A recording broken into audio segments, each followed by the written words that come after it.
பாண்டிச்சேரியில இன்னைக்கு எல்லா வேட்பாளர் 28 வேட்பாளர்களையும் அண்ணன் சீமான் அவர்கள் அறிவிச்சிருக்காங்க. இந்த வேட்பாளர்களை நிறுத்துவதற்கான காரணம் நாம் தமிழர் கட்சி எதனை முன்னிறுத்தி இந்த தேர்தலை பாண்டிச்சேரியில சந்திக்கும்? வணக்கம், என் பேர் சுபாஷ், சீர்காழி சட்டமன்ற தொகுதியினுடைய வெற்றி வேட்பாளர். இது வந்து புதுச்சேரி மாநிலம். இங்கே வந்து பார்த்தீங்கன்னா ஐயா பாரதிதாசன் அவர்கள் பிறந்த ஊர்.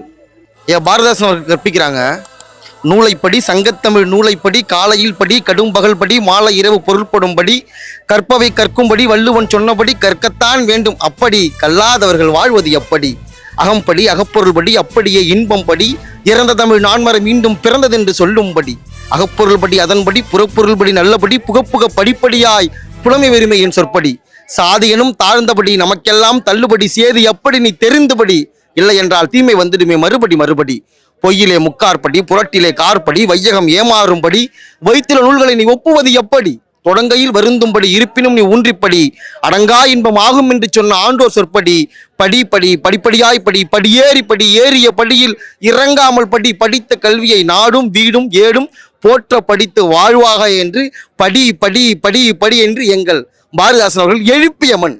ஆனால் இந்த மண்ணிலே ஆண்டு கொண்டிருக்கிற ஆட்சியாளர்கள் குடி குடி குடி குடி என்று குடிகார ஆட்சியை நடத்தி கொண்டிருக்கின்றார்கள். புதுச்சேரியாக இருந்த இந்த மாநிலம் இன்றைக்கு மதுச்சேரியாக இருக்கிறது. இன்று வரைக்கும் மாநில அந்தஸ்து கிடையாது. இதை முன்னிறுத்தி 28 வேட்பாளர்கள் நாம் தமிழர் கட்சியின் ஒரே மேடையில் இந்த பாண்டிச்சேரி மண்ணில் அறிமுகப்படுத்துது. இது ஒரு மற்றொரு அரசியல் கட்சி அல்ல, மாற்று அரசியலுக்கான புரட்சி.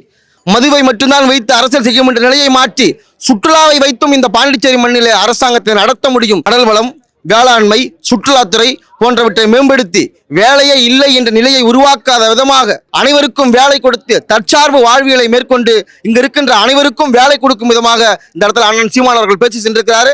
அதை நாம் தமிழர் ஆட்சியில பாண்டிச்சேரி மண்ணில் நாங்கள் உருவாக்கி கொடுப்போம் என்று இந்த இடத்துல உறுதியளிக்கின்றோம்.